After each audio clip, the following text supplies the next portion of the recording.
یہ بات یاد رہے کہ افراد کے سلسلے میں اللہ تعالیٰ کی یہ مصلحت ہے، اس کی یہ مشیت ہے، اس کا یہ فیصلہ ہے کہ افراد جو کچھ عمل کرتے ہیں ان کی جزا اور سزا آخرت کے دن کے لیے اس نے اٹھا رکھا ہے۔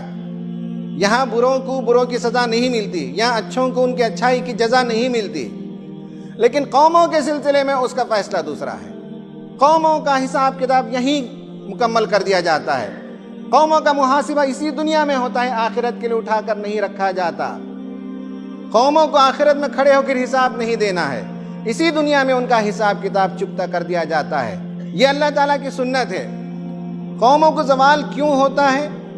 کیوں وہ اوج ثریا سے تحت الثری پر دے ماری جاتی ہیں؟ کیا وجہ ہے کہ قوموں پر ہلاکت آتی ہے، بربادی آتی ہے، اللہ تعالیٰ اقتدار سے بے دخل کر دیتا ہے؟ اس کی اگر آپ ایک وجہ دریافت کریں گے قرآن میں تو وہ ظلم ہے۔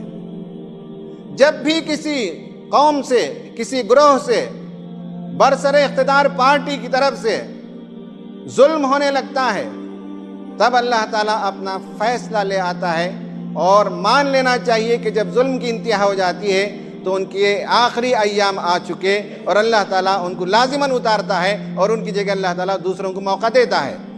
کم من فئۃ قلیلۃ غلبت فئۃ کثیرۃ باذن اللہ۔ دنیا میں کتنی مرتبہ تاریخ گواہ ہے، تاریخ شہادت دیتی ہے کہ کثیر گروہوں پر، چھوٹے چھوٹے گروہوں کو اللہ تعالیٰ نے اٹھایا اور غلبہ عطا کر دیا، دنیا میں غالب آ گئے۔ تو دنیا میں غلبے کے لیے تعداد ضروری نہیں ہے، دنیا میں غلبہ پانے کے لیے کوانٹٹی ضروری نہیں ہے، اس کے لیے کچھ اوصاف چاہیے، اس کے لیے کچھ پری کنڈیشنز چاہیے۔ دو چیزیں ہی اوپر جانے کے لیے، ایک چیز ہے نیچے آنے کے لیے۔ نیچے آنے کے لیے ظلم ہے، اوپر لے جانے والی دو چیزیں ہیں قوموں کو۔ ایک ہے قوموں کے اندر جب اخلاقی مضبوطی آتی ہے، مورل اسٹرنتھ آتا ہے، وہ ایک بڑے کیریکٹر سے قومیں پہچانی جاتی ہیں، تو اللہ تعالیٰ ان قوموں کو عروج عطا کرتا ہے۔ Moral strength, character. اجتماعی اخلاق کیا ہے؟ اجتماعی اخلاق یہ ہے کہ قوموں کو آزادی دی جائے، آزادی ضمیر سب سے بنیادی چیز ہے۔ سید قطب شہید رحمت اللہ علیہ نے اپنی کتاب اسلام میں عدل اجتماعی میں 3 بڑے فیکٹرز جو لکھے ان میں سے ایک ہے آزادی ضمیر۔ یہ سب سے بڑا اخلاقی اسٹرنتھ ہے کسی قوم کے لیے، جہاں ان کے پاس آزادی دی جائے، بولنے کی آزادی دی جائے، لکھنے کی آزادی دی جائے، مذہب پر عمل کرنے کی آزادی دی جائے، لوگوں کے درمیان مساوات ہو، یہ اجتماعی اخلاق ہے۔ لوگوں کے حقوق دیے جاتے ہوں، یہ اجتماعی اخلاق ہے۔ کمزوروں کو سہارا دیا جاتا ہو، یہ اجتماعی اخلاق ہے۔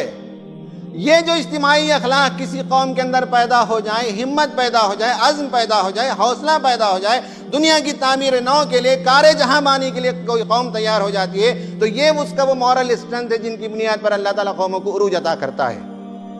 عروج کے لیے دوسرا طریقہ ہے، وہ ہے دنیا کے لیے نفع بخش بننا، دنیا کے لیے نفع بخش بننا۔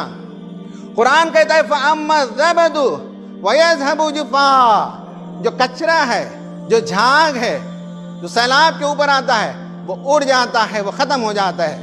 وَأَمَّا مَا يَنْفَعُ النَّاسَ فَيَمْكُثُ فِي الْأَرْضِ، جو مفید ہے وہ زمین میں ٹھہر جاتا ہے۔ جو انسانیت کے لیے نفع بخش ہوگا اسے اللہ تعالیٰ عروج کا راستہ عطا کرے گا، دنیا کے لیے، اپنے لیے نہیں، اپنی قوم کے لیے نہیں، ساری انسانیت کے لیے نفع کا پروگرام رکھیں، بھلائی کا پروگرام رکھیں، نجات کا پروگرام رکھیں، تب اللہ تعالیٰ عروج کا راستہ عطا کرتا ہے۔